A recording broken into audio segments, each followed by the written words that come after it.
Welcome to the Daily Globe. Please subscribe and hit the bell icon for more breaking updates. Tonight, a single federal court decision has sent shockwaves through the global economy, upending expectations and sending policymakers scrambling from Washington to New Delhi.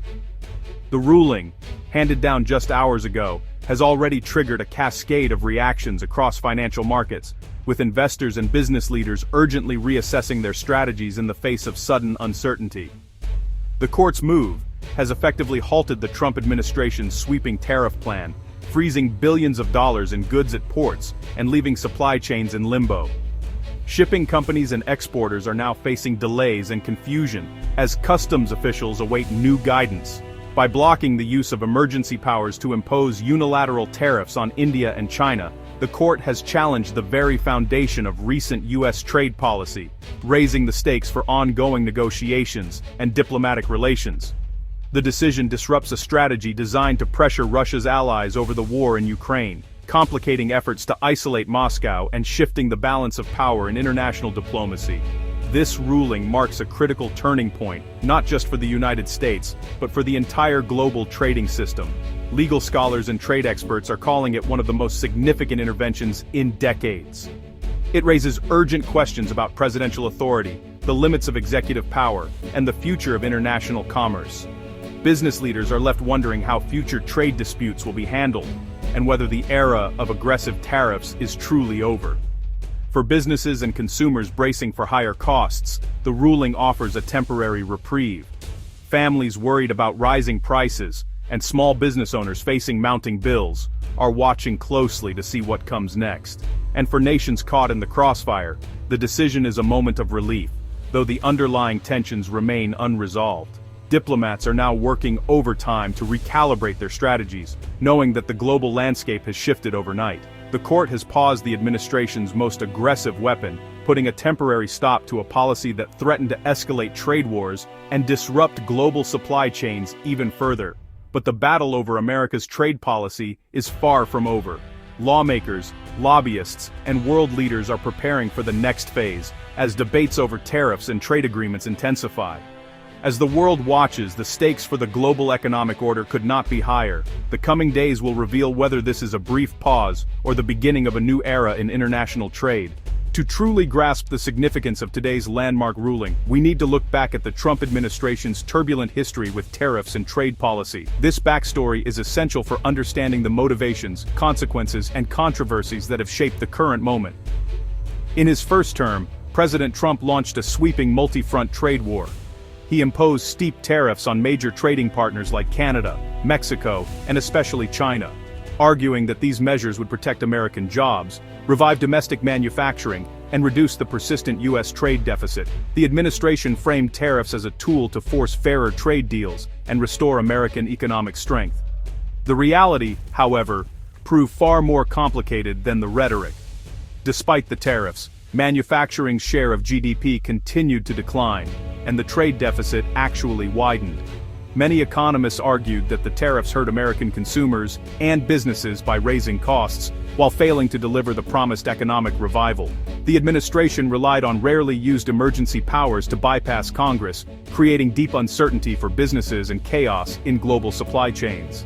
Companies struggled to adapt to rapidly changing rules, and many faced higher prices for imported materials and retaliatory tariffs from other countries. Across the country, small business owners, farmers, and manufacturers voiced concerns about the unpredictable environment. Economists and lawmakers debated whether the strategy was sustainable or simply sowing confusion and risk. Returning to office, Trump doubled down on his approach, viewing tariffs not as a failed experiment, but as unfinished business. He promised even tougher measures, insisting that only a hard line could secure America's economic future. The new Liberation Day plan dramatically escalated the America First doctrine, targeting India and China with fresh tariffs and aggressive trade restrictions. This move intensified global tensions and set the stage for a high-stakes legal showdown. The scale and stakes of the administration's strategy grew, drawing legal challenges that would ultimately lead to the court's historic intervention. The outcome would have far-reaching implications for trade, law, and the balance of power. This context is crucial to understanding why the court's decision matters so much, not just for today, but for the future of American trade policy and the global economy. This week's courtroom drama was not just a sudden event, but rather the culmination of months of mounting tension and calculated moves on the world stage. The legal showdown we witnessed is the result of a series of bold decisions and escalating actions that have shaped the global economic landscape. The events in court represent the climax of a deliberate escalation, one that began quietly but quickly gained momentum as the administration pushed forward with its controversial agenda. In March 2005, the administration unveiled a bold and unprecedented trade strategy. The centerpiece was a sweeping plan for reciprocal tariffs, designed to generate an estimated $600 billion in annual revenue. Officials argued this would finally rebalance global trade, addressing what they called years of unfair practices by foreign competitors. Liberation Day was set for April, marking the moment when the new tariffs would take effect. The plan was ambitious. Nearly all major trading partners would be affected, signaling a dramatic shift in U.S. trade policy and sending shockwaves through international markets. However, as the administration's strategy evolved, the focus narrowed sharply to India and China. Both countries were not only major trading partners, but also seen as key players in the ongoing conflict in Ukraine, further complicating diplomatic relations. In May, the U.S. imposed a staggering 50% tariff on more than 60% of Indian exports. This move hit critical sectors like textiles and pharmaceuticals especially hard, threatening thousands of jobs and disrupting supply chains that American businesses and consumers rely on. The sweeping tariffs sparked immediate backlash. Business groups, industry leaders, and legal experts quickly mobilized, arguing that the administration had overstepped its authority by invoking emergency powers for what many saw as purely economic and foreign policy objectives. Plaintiffs in the case claimed that the president could not use a national security emergency as a pretext for fundamentally reshaping trade policy. They argued that such a move set a dangerous precedent, blurring the lines between executive power and congressional authority. On August 6, the federal court delivered its verdict, agreeing with the plaintiffs. The judge ruled that the tariffs imposed on India and China were unlawful, sending a clear message about the limits of executive action. The administration's aggressive trade strategy came to a sudden and dramatic halt, leaving officials scrambling to reassess their approach and sending ripples through the global economy.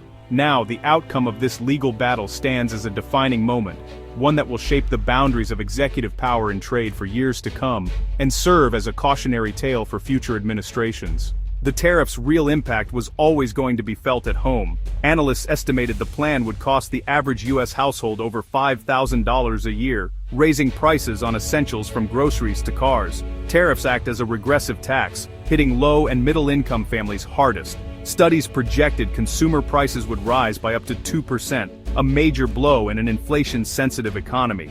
The constant threat of new tariffs created uncertainty, chilling business investment and stifling growth.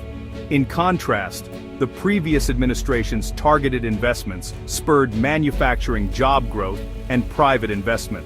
Multiple studies found Trump's first-term tariffs failed to deliver broad economic benefits. The Block 2023 Portsan Stubanster Cointweistabri, Doman Bisin Stenbri, on Janter Urjo, or Jurigin Boda Tibram, Omandin, would likely have repeated those costly mistakes. India's response to the 50% U.S. tariff was swift and strategic. Exports to the U.S. plunged by nearly 38% in months, threatening key industries. Instead of waiting for relief, India launched an aggressive campaign to diversify its export markets. The mantra, "Look beyond America." By September, India recorded export growth in 24 countries, including South Korea, Germany, and the UAE, now accounting for 60% of its exports. Despite the U.S. blow, India's overall exports grew nearly 7% year over year. The IMF projects India's GDP will grow by 6.6% this year, underscoring its resilience. India's experience shows how nimble economies can adapt to unilateral tariffs. It's a case study in the limits of economic coercion against dynamic trading partners. The tariff strategy's geopolitical fallout may outlast its economic effects. By targeting allies like India, Japan, and South Korea, the U.S. undermined trust and pushed some closer to China's economic orbit. Seoul and Tokyo joined regional trade agreements led by China, weakening American influence in Asia. Instead of isolating China, the US found itself isolated as regional powers forged new partnerships. Tariffs on India, a key member of the Quad alliance, sent a damaging message and encouraged New Delhi to pursue a more independent foreign policy. The court's decision offers a chance to reset strained alliances and prioritize diplomacy. The question: will the administration rebuild bridges or double down on unilateralism? America's long-term strategic interests hang in the balance. Trade experts have long criticized the administration's tariff-centric approach as self-defeating. The goals, raising tariff revenue, reshoring jobs, and cutting the trade deficit, are fundamentally at odds. Tariffs alone can't fix macroeconomic imbalances. They often just shift deficits or raise costs for consumers. The court's ruling is seen as a necessary check on executive overreach and a reminder that global challenges require global cooperation. Studies from MIT, Harvard, and the World Bank found Trump's first-term tariffs failed to deliver net benefits to the American heartland. The expert consensus prosperity comes from investment, innovation, and diplomacy, not tariff walls. The court's decision centered on the separation of powers and the limits of presidential authority. The administration argued emergency powers justified sweeping tariffs, but the court disagreed, finding no credible link between the Ukraine war and tariffs on Indian goods. The judges ruled that using national security as a pretext for trade policy oversteps executive authority and undermines Congress's role. The decision blocks the use of emergency powers for unilateral tariffs, forcing the administration to seek legislative or diplomatic solutions. This ruling is a firm check on executive overreach and a defense of constitutional balance. The future of U.S. trade policy now moves to slower, more deliberative arenas. The court's decision is a pivotal twist, not the end in the global trade saga. Legal appeals and political battles will follow, prolonging uncertainty for businesses and allies. The ruling endorses multilateralism, signaling that global challenges can't be solved by one nation acting alone. Nations like India are already diversifying, and the era of reliance on a single superpower may be ending. New alliances and regional blocs are emerging as hedges against future shocks. The debate over trade and tariffs has real consequences for jobs, communities, and prices. The future of global trade is being written now, and it demands our attention.